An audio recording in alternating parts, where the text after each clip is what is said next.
I'm here in Russellville, Tennessee with Paul Williams, bluegrass legend. Thank you for being with me, Paul. Tickled to death, son.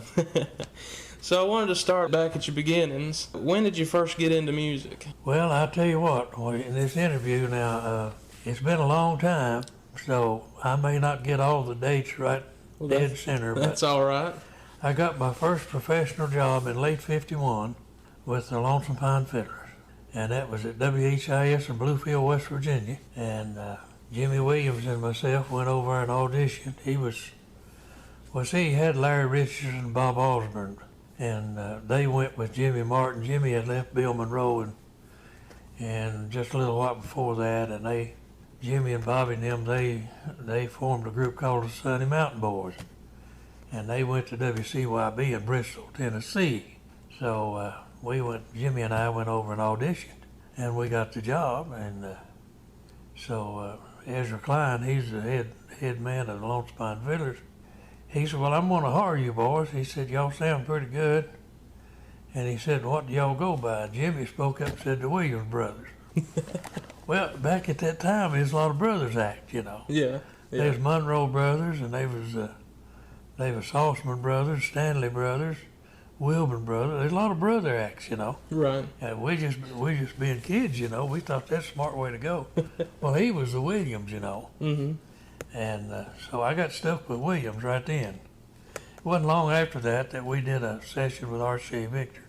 Jimmy had left before that and went to work with Mac Wiseman. And so they hired Ray Goins. And Ray played banjo and sung lead, and I done tenor, and I was playing the flat top then. So I helped do the R.C.A. Victor sessions that they did, which is in I'm going to say probably middle or late '52. Mm-hmm. I might not be right on that, but like I say, this is 2020, and that was then, you know. Right. And I don't know where that'd be exactly on the dates, but it was in that time frame anyway. And it wasn't long after that we went to work at WJR in Detroit, Michigan, on the Big Barn Frolic up there, and that's where I met the Davis sisters, Skeeter and BJ. We worked there quite a while, and I left there in 1st of January of '54, and I was about to get drafted, so I knew if I got drafted in the service, I'd probably be in the Army, and I didn't want to be in the Army, so I went and enlisted in the Air Force. In January 5th, 1954. So I served a 4-year active duty obligation. I come out of there and went to work with Jimmy Martin November '57 in Detroit, Michigan. And that's when I met J.D. Crowe. Okay. So Jimmy called me. I was at Pikeville, Kentucky. When I come home, I'll back up a little bit. When I come home out of the military, I went home. I lived in Wythe County, Virginia. And I told Mom and Dad I stayed around there 2 or 3 weeks, you know, there wasn't nothing going on. So I told Mom and Dad I was going to go to Pikeville, Kentucky. That's where the Lonesome Pine Fiddlers were at, WLSI in Pikeville. Well, they had Udell McPeak, and of course they had Melvin and Ray Goins at that time. Curly Ray was still playing the fiddle, and Ezra was still on the bass. So I was familiar with Udell because we sung together when I was about 12, 13-year-old at Wytheville, Virginia, but because they lived close to Wytheville, the Mac Creek brothers. But anyway, I went up there and I got a call one day. Jimmy wanted me to come and play mandolin for him, and I said, brother, all the time I was overseas, I said I had a Western swing band. I said I ain't played a mandolin since I was about 12-year-old. And he said, well, it'll all come back to you. So I went up there and went to work for him. I didn't know none of his songs, didn't know what he had out. I knew him. I met him in '51. I knew him, but I didn't know none of his material. And J.D. Crowe, he sat down with me every day. Jimmy had a mandolin, and I was trying to refresh myself with it, the chords and everything. And J.D. kind of gave me a heads up of what Jimmy expected and what he wanted.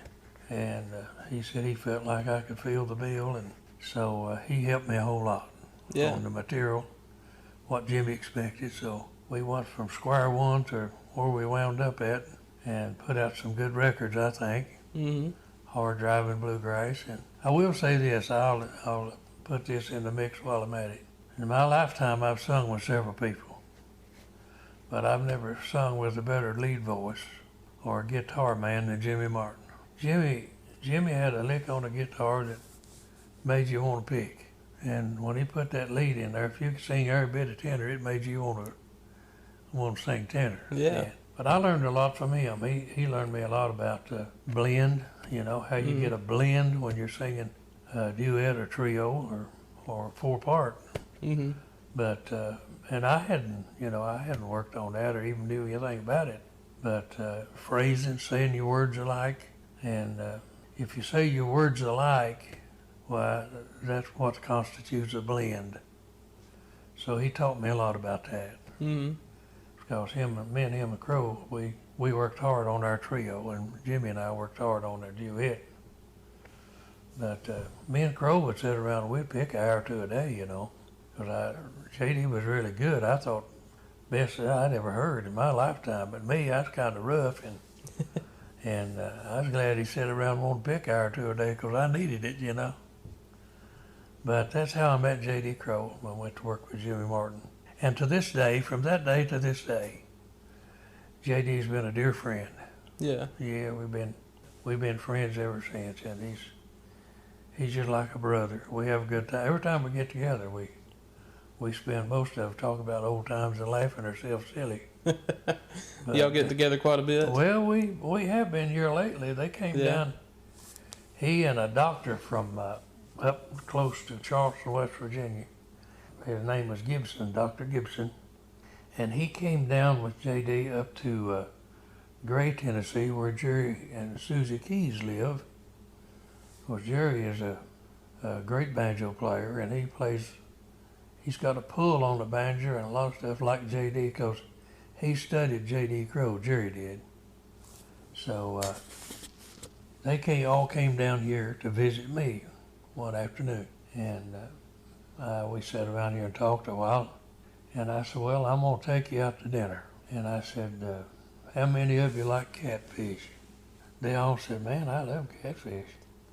I said, well, I'm going to take you to a place that's really got the best that I ever eat. He said, sounds good. And I said, it's about a 30-minute drive. And I said, it may seem to you like that we're going a long way, but we ain't. But I said, I'm going to take you down there. And they said, all right. So we had to take two vehicles. So they followed me. We went to a place over in Rutledge, Tennessee. It's called Down Home. And they specialize in catfish. And best I ever eat in my life. And so I said, now, y'all said you like it. And I said, all I want you to do after you eat, just give me your honest opinion. Well, they all got to fish dinner. The whole thing, slaw and hush puppies and taters, everything. Mm-hmm. They bring it to you on a big platter. So they ate, and we sat there and talked a while. I guess we spent almost 2 hours in there. So after everything calmed down, I said, well, I need a report. I said, how was your fish? They said, man, the best I ever eat. I said, well, that's good. That's good. And that doctor that was with JD, he said, if I ever get to come back this way again, I'd like to come back here. I said, well, I'll bring you, brother. Yes, sir. So we did that, and I talked to JD by phone. We still communicate. We're supposed to get together in the spring, which is maybe a couple of months from now, maybe. I'm thinking maybe April, maybe early May. I'm just guessing. Mm-hmm. But up here at East Tennessee State University, they have a bluegrass course. They teach mandolin, banjo, fiddle, dobro, bass, everything. And they got a bunch of people enrolled up there. So we go up there and do kind of a Q&A thing, pick a little, and we're scheduled to go up there, me and JD Crow and Jerry Keys sometime in the spring. Mm-hmm. And I'm looking forward to that. Yeah, that'll be a good time. We're kind of getting it, trying to get it worked out to where we can all go eat again. But that seems to be a pastime with me and JD. Yeah. Of course, JD, his special place, is Waffle House. you can't hardly pass a Waffle House. He don't want to stop and eat, you know. But he's a dear friend, and we always enjoy spending time with him. Well, did you play a whole lot before you joined the Lonesome Pine Fiddlers? How much did you play before then? Well, we was part of a little group there in Wythe County, Virginia, where I was born and raised. We was on WYVE every Saturday afternoon at 2 o'clock for 30 minutes, and there's a guy that kind of headed up everything. His name is Uncle Don, and I played the upright bass a little bit and did comedy. Yeah. I was 13 years old, and Udell McPeak sung with us, Jimmy Williams. Seemed to me like, I'm not sure about it, but it seemed to me like, I can't think of his name now, Meadows. Meadows was his last name.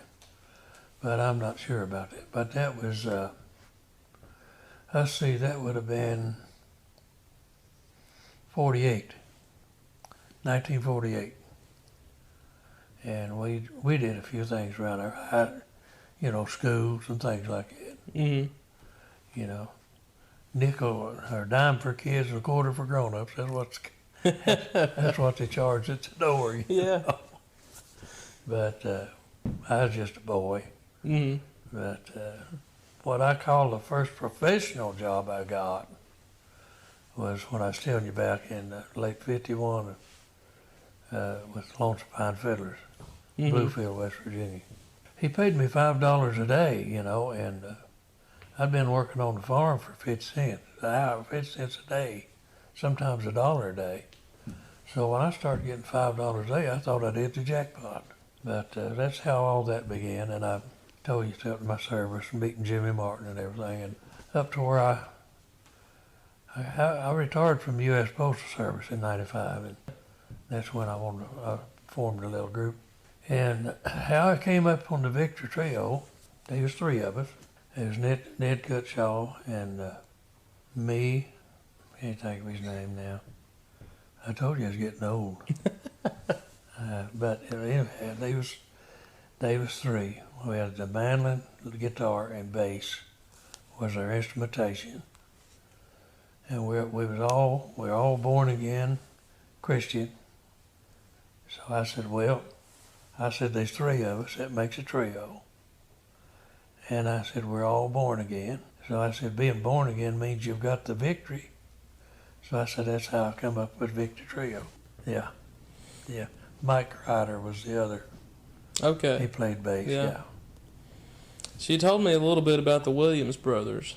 Will you tell me any more about that, how the Williams name got stuck? Well, when we tried out for Ezra, he asked us what we went by, and Jimmy just spoke up and said, Jimmy's about 3 years older than me. Jimmy spoke up and said the Williams brothers. Well, when Jimmy, he left later on after that, about a year after, went to work for Mac Wiseman. Well, that left me on WHIS as Paul Williams. Yeah. Because they had billed us of a morning. We would come on of a morning at 7 o'clock. Is Cousin Ezra Klein and the Lonesome Pine Fiddlers featuring Jim and Paul, the Williams brothers. Well, see, Jim left. Yeah. So I got stuck with Paul Williams. See, Humphrey is my name. Right. That's my given name when I was born, as Humphrey. But that is the time that I got stuck with Williams. And when we recorded for RCA Victor, the first two sides we did, I wrote 3 of the songs. So my name was on there as writer, Paul Williams, and it's always stuck. Yeah. And people in bluegrass music, they know me by Paul Williams. Right. And I asked Mr. Freeman when I started recording for him, I said, could we use my real name? And he said, my goodness. He said, it would cost a fortune for me to try to convince people in this country that you're really not Paul Williams. He said, I ain't going to go that way. So he said, let's just stick with what people know you by. And I said, well, that's fine. So that's how that come about. Yeah. How long did you work for the Postal Service? I had 24 years service. Yeah, 23 years safe driving record. I'm proud of that. Yeah. What was that decision like to get back into music after that? Well, I was still active in music. I was choir director at my church. And And I was on the radio station down here in Morristown at 9 o'clock of the morning, maybe 8:30, 9 o'clock, on Sunday morning for 24 years. Mm-hmm. And I led the choir at the church for about that long. And we had a quartet, an a cappella quartet, and we sung at revivals, homecomings, sung at a lot of funerals. And over that period of time, when I retired in 95, two of the quartet had passed away. And it was me and my wife, and brother-in-law, and a deacon at the church. Well, the deacon, the brother-in-law, had passed away. And I had written several songs that the Lord had given me, and I had, in a composition book, had several of them. And I got to praying about it, and because I wanted the Lord to be in what I done. I just didn't want it to be because I wasn't interested in notoriety now. I'm being honest with you. Right.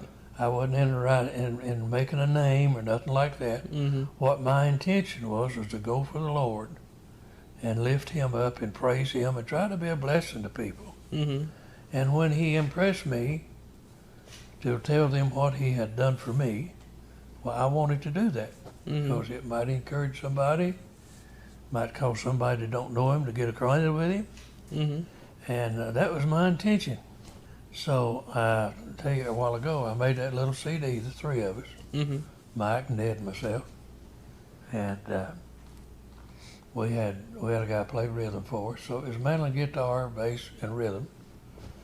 Wasn't a whole lot of, instrumentation. It was mostly considered on a good, solid music, but was trying to feature the harmony and the message in the song. That's what our effort was trying to do.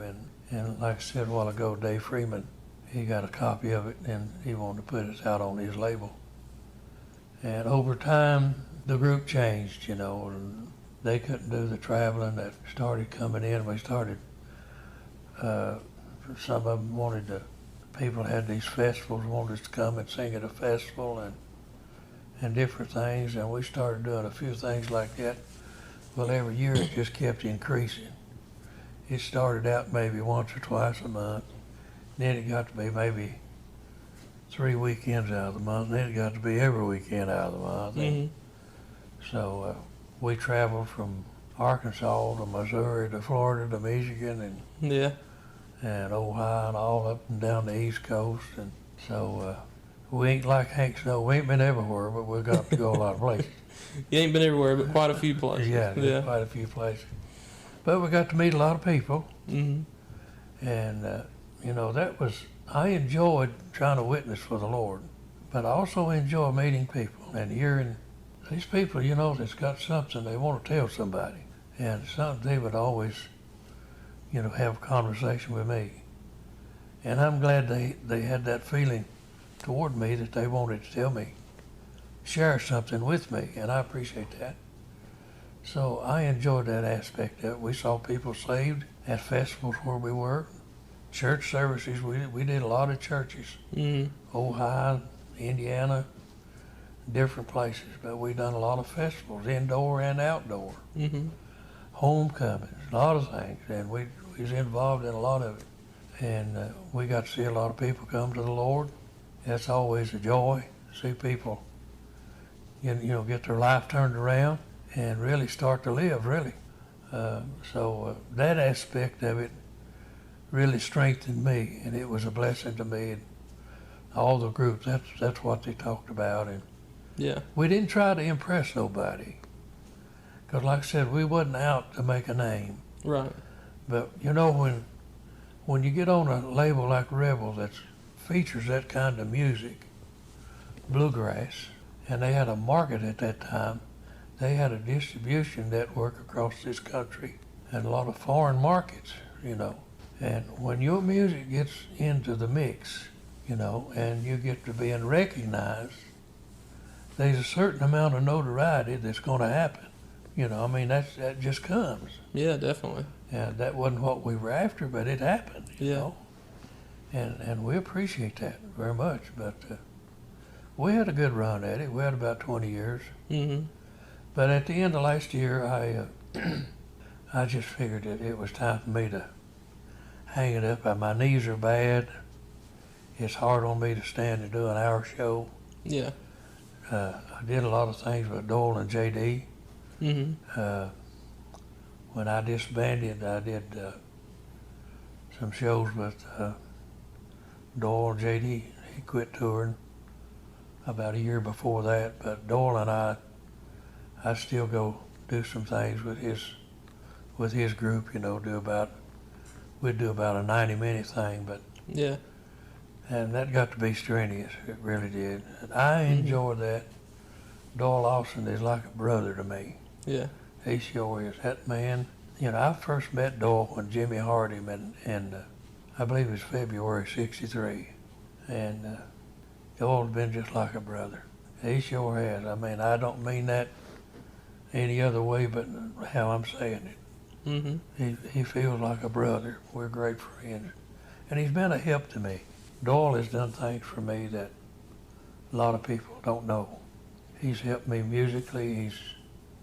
He's done a lot of things for me that I'll not go into detail about it. Now, he wouldn't want me to anyway, because he's not that kind of man. But he's done a lot for me in my career in music.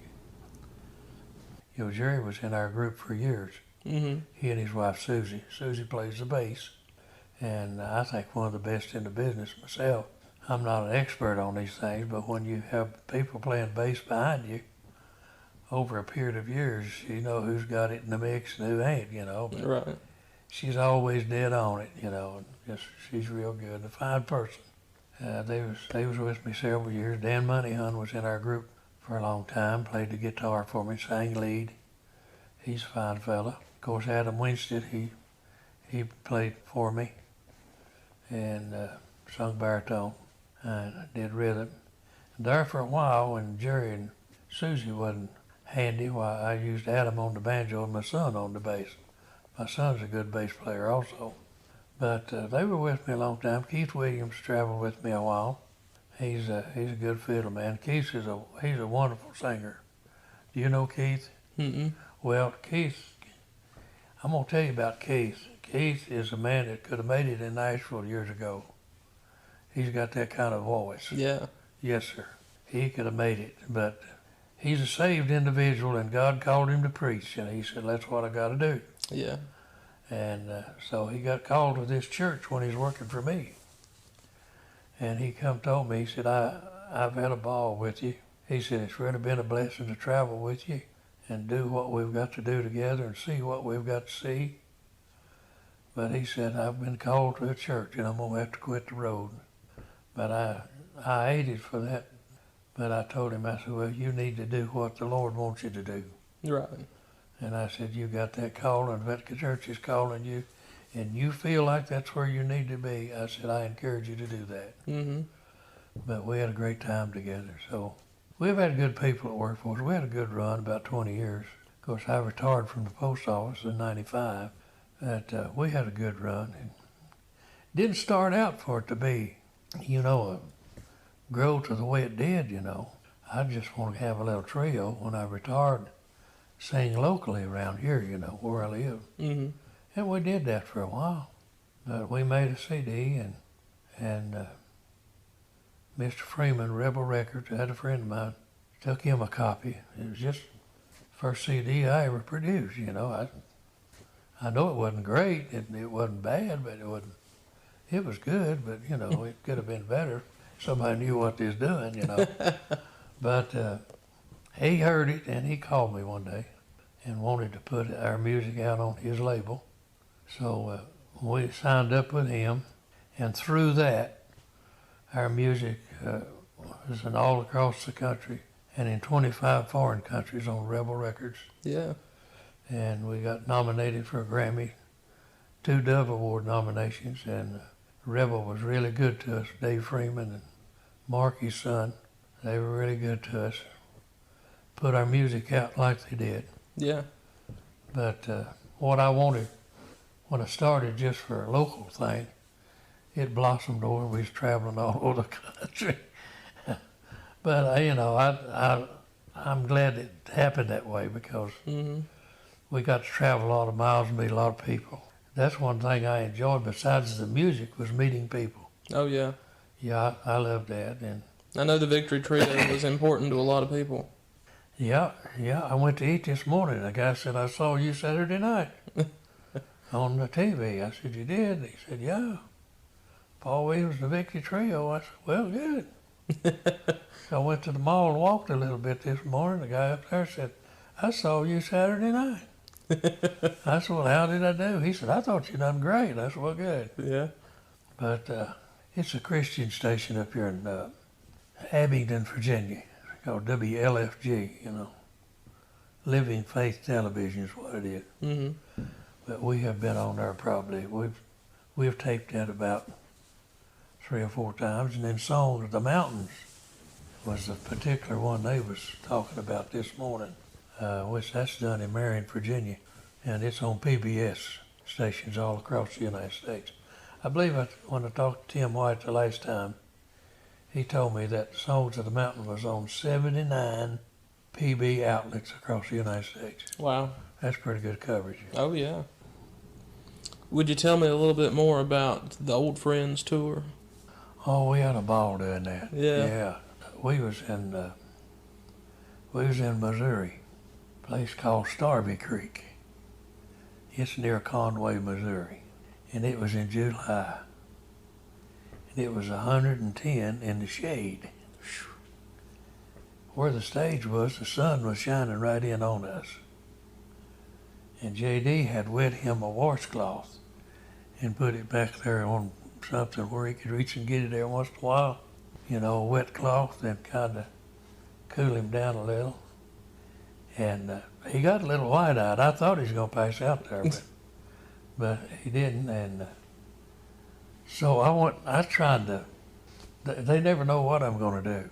They didn't know what I was going to do. And Doyle was tuning on his guitar, and I just walked up to the microphone. I said, Doyle, has it dawned on you just what a blessing it is for me and you and Crow to be here?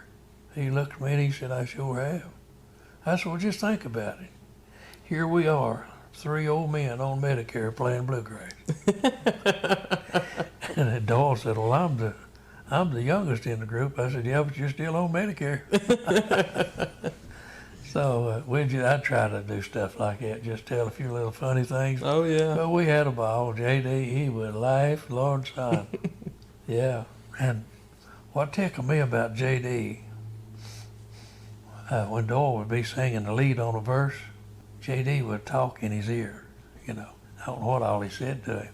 But sometimes Doyle would, at the end of the verse, Doyle would just look at him and say, shut up. And the people would just laugh, man. They did laugh. I don't know what all he said to him, but we had a ball. Everywhere we got to do the Old Friends.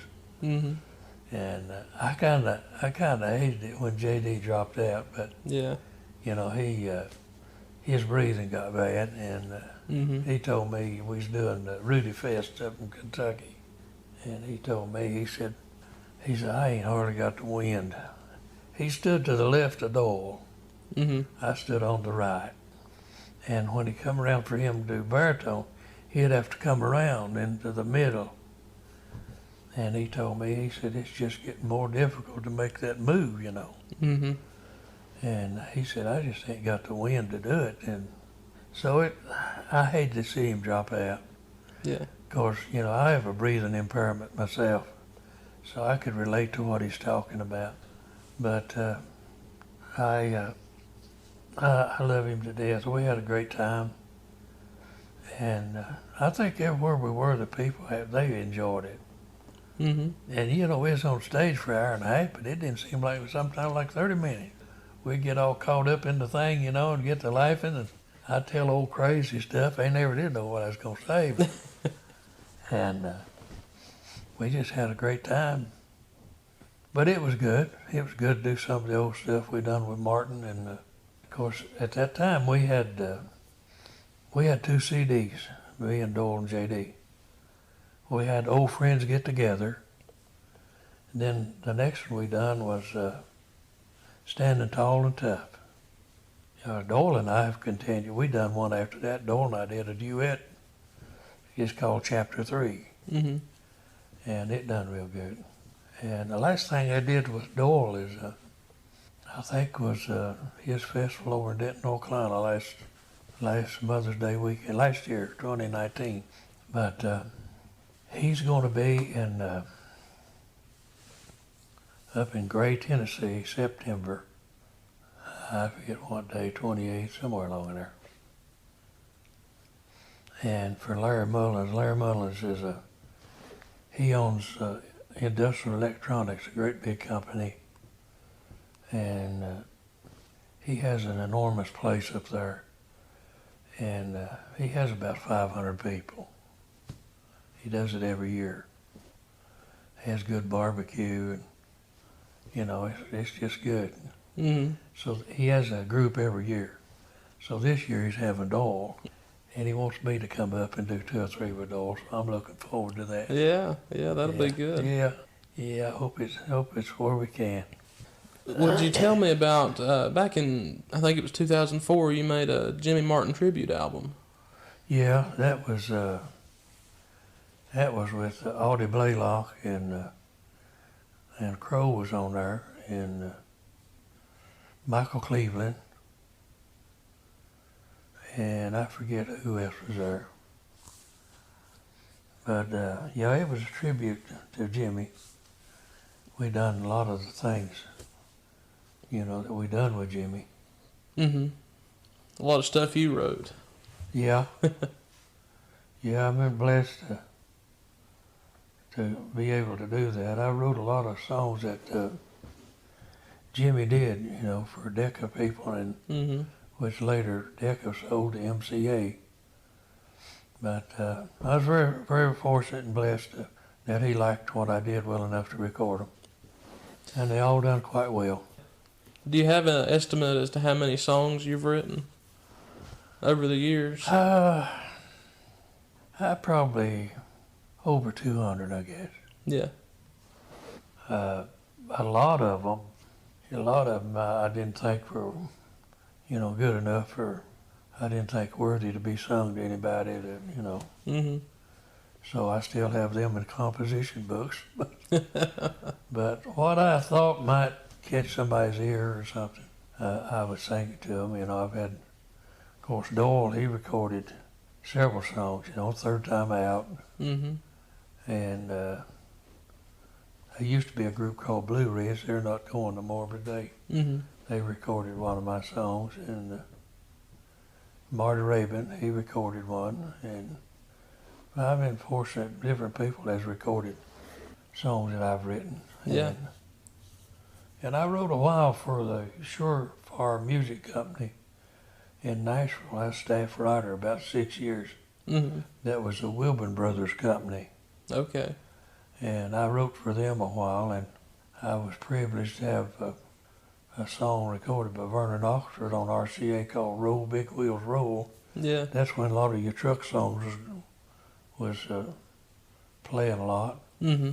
And then Ernest Tubb recorded a song I wrote called Big City. He did it in a long play album.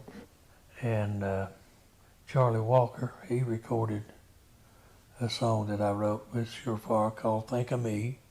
And then Ray Charles, I wrote a song recorded for RCA Victor.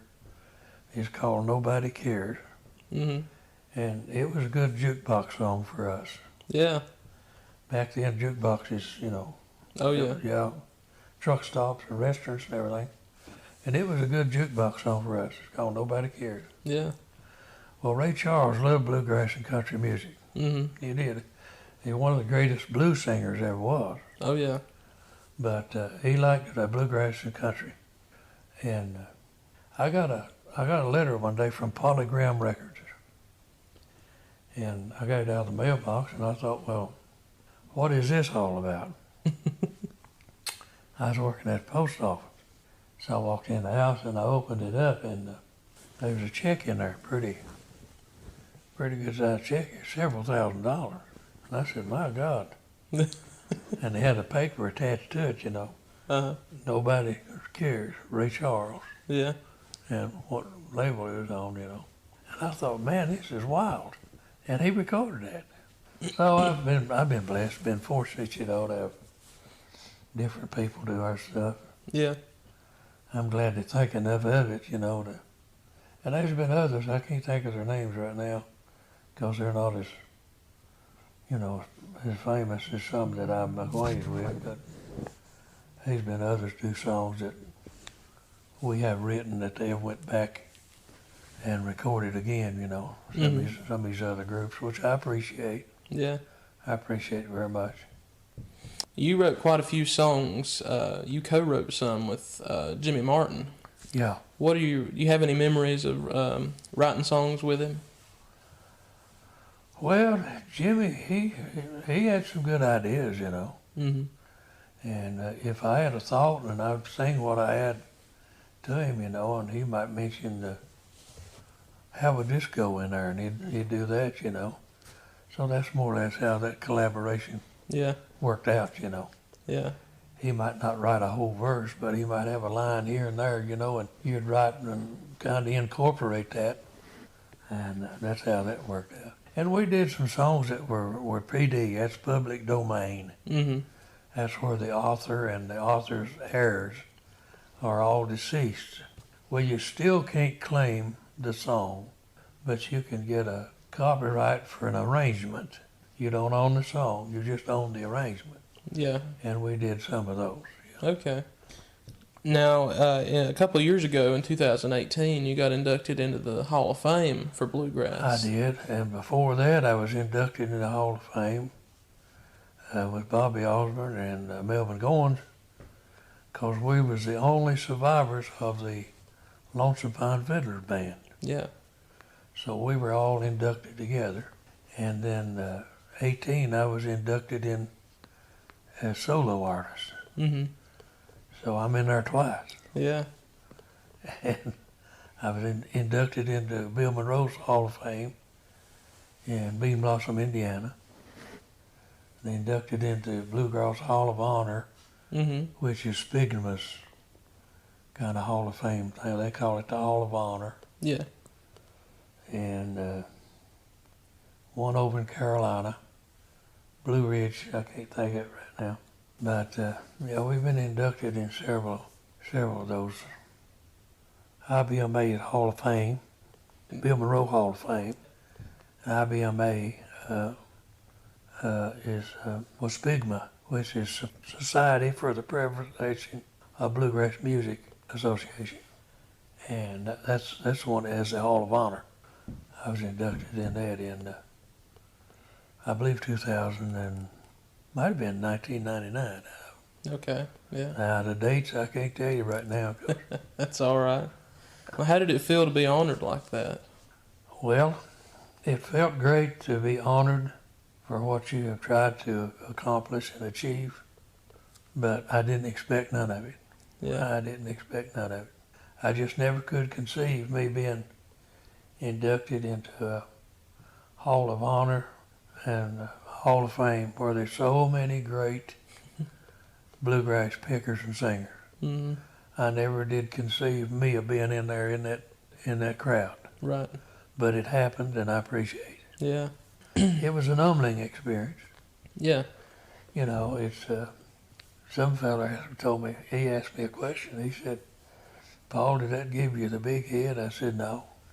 I said, "It kind of made me feel humble that people loved what I did enough Mm-hmm. to want to include me with all the greats in the Yeah. Hall of Fame." Over the course of your whole career, what are some of your favorite performance memories? Well, we did a lot of, when I worked for Martin, we used to do a place in Pennsylvania called Sunset Park. And if I'm not mistaken, there was a place called Oxford. I may be wrong about that. It seemed like Oxford, Pennsylvania sticks in our brain. But it was Sunset Park, and we always enjoyed it. We did it every summer. And that's when we was on WWVA in Wheeling, West Virginia. We worked a lot of the Northeast and Canada Mm-hmm. from that. That was WWVA was also a 50,000 watt clear channel. And I was on WJR in Detroit with the Big Barn Frolic I was telling you about earlier. It was a 50,000 watt clear channel. Well, Jimmy and JD and myself was on the Louisiana Hayride in 58 and 59. And it was KWKH, and it was a clear channel, 50,000 watt. And when we was there, we did a lot in Louisiana, Mississippi, Kentucky, not Kentucky, but Texas, and New Mexico. We did a lot out through there. We was on the Louisiana Hayride with some great people. And every once in a while, well, every month, back in those days, is Johnny Horton, James O'Gwen, and us, and Chuck Wagon Gang, the old originals, was a frequent guest appearance on there, about once a month. But once a month, also, they would take the bluegrass part of the Louisiana Hayride. Well, they just take the whole show. I rephrase that.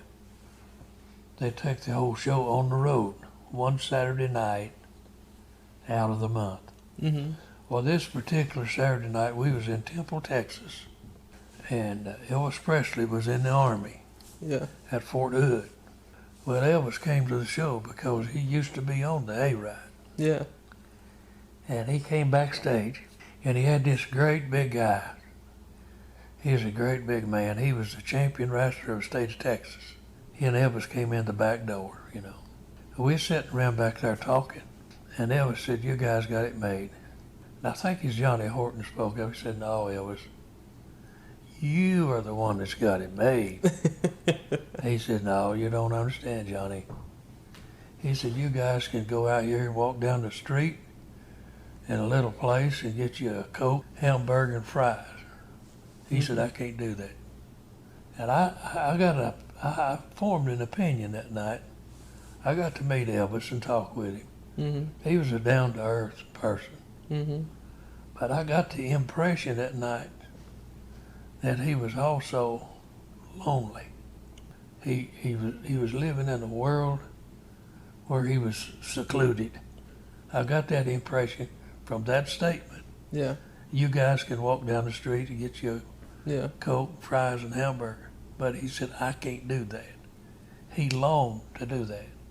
He longed to be able to have that freedom, but he didn't. So he was kind of, I don't know how to say it really, but it just seemed like that he was in a world that all by himself maybe. I don't know. But he just wasn't free to do what he would really like to do.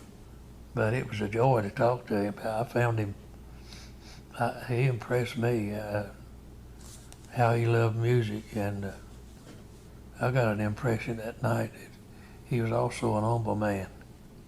He was an humble person. Down to earth.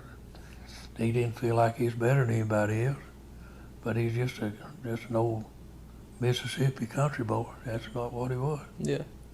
But he was, I don't know, I hate to use the word miserable, but you know, he just didn't have the freedom to do what he really liked to do, you know. He was kind of hemmed in, I reckon. I don't know. I don't mean none of that to sound bad. But, you know, just talking to him, he didn't seem like he had the freedom to do what he would really like to do. I guess that's the best way to put it. But I enjoyed meeting him and talking with him, and he impressed me of how down to earth and humble he was. Would you tell me about the decision to leave Jimmy Martin's band?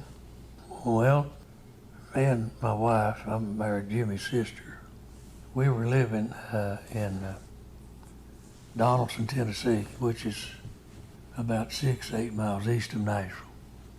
And my wife's mom had passed away, Jimmy's mother. And we came up, you know, for the services and everything. And so we had a home there in Donaldson.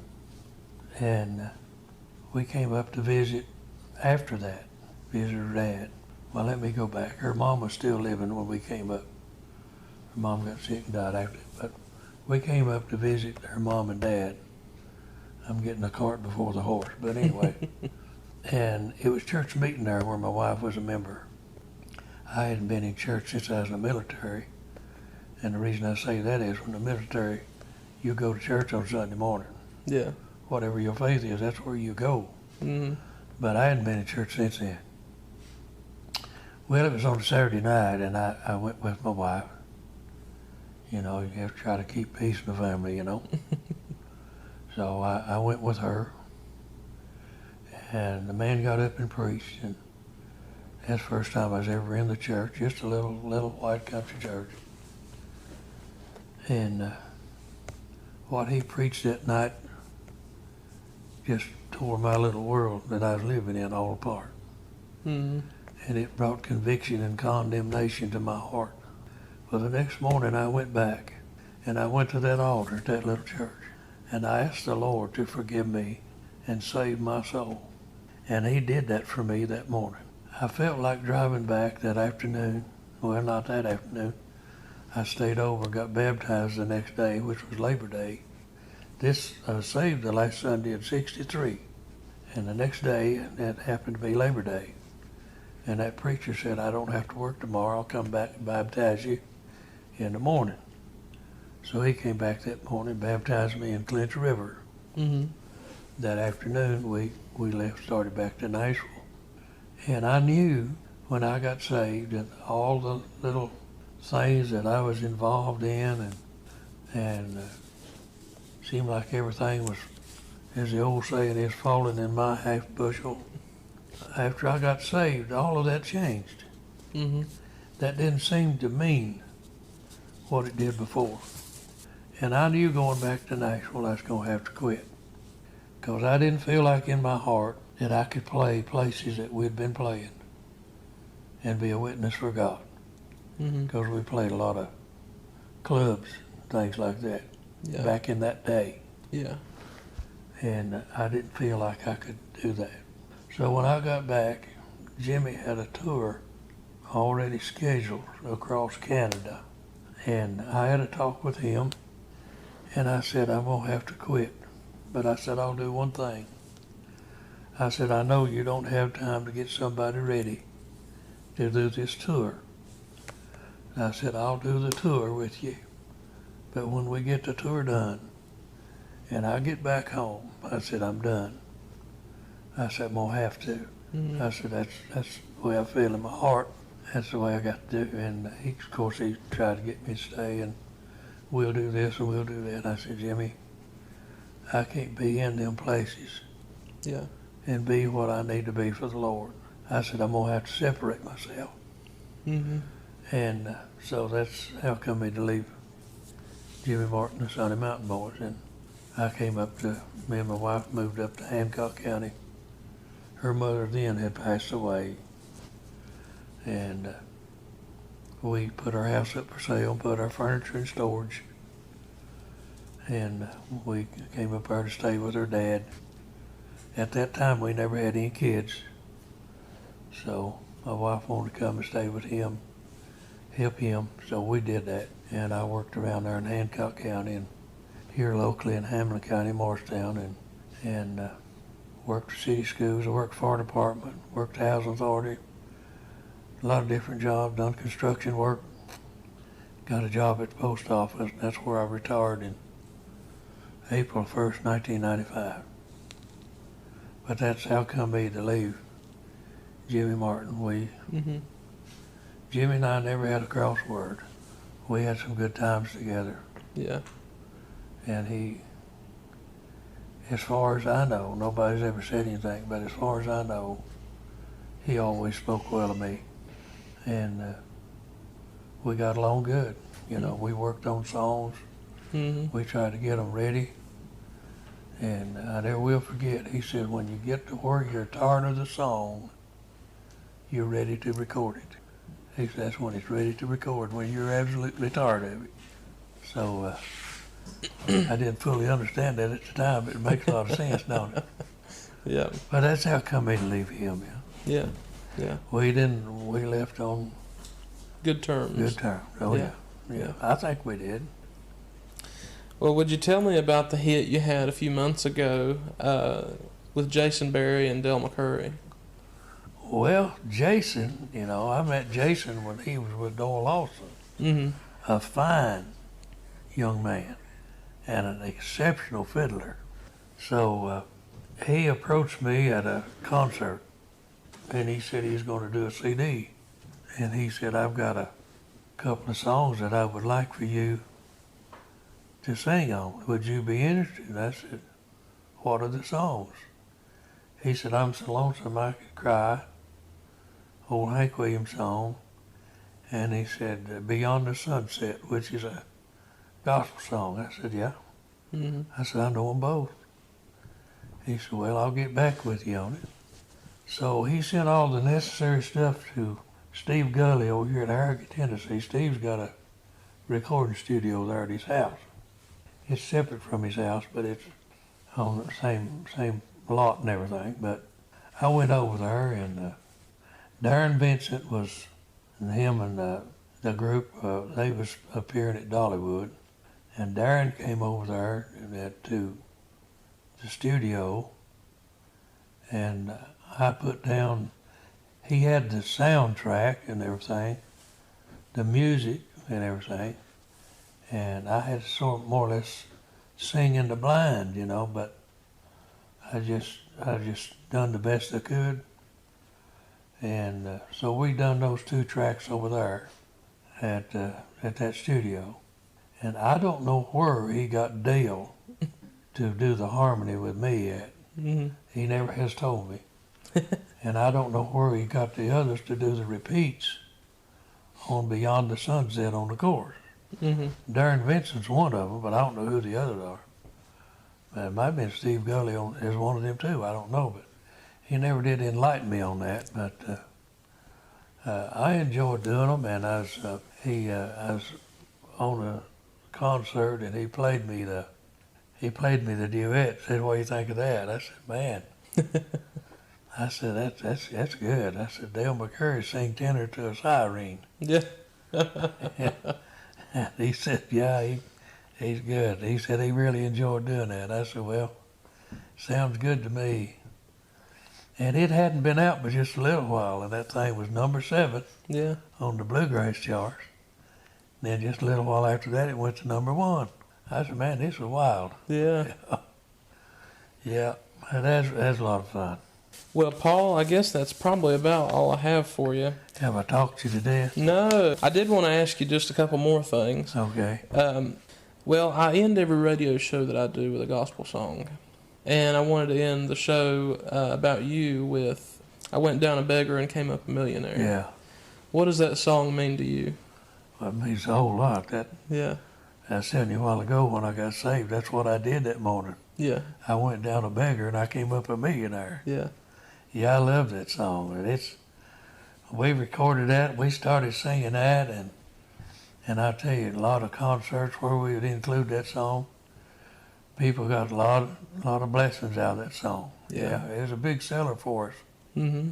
Yeah, it got number 11, I think, in the, the Southern music, gospel music, where the quartet Mm-hmm. type thing. It got up to number 11 on their chart, yeah. But it's a great song. A lot of people have related to me about that song. They say things, that's exactly what happened to me. Yeah. So that song means so much to me. They tell me, and I said, well, I know where you're coming from, because I said when I first heard it, I thought about when I went down a beggar, came up a millionaire. It's a great song. Yeah. Well, I appreciate you sitting down with me today, Paul. I have thoroughly enjoyed it. Thank you so much.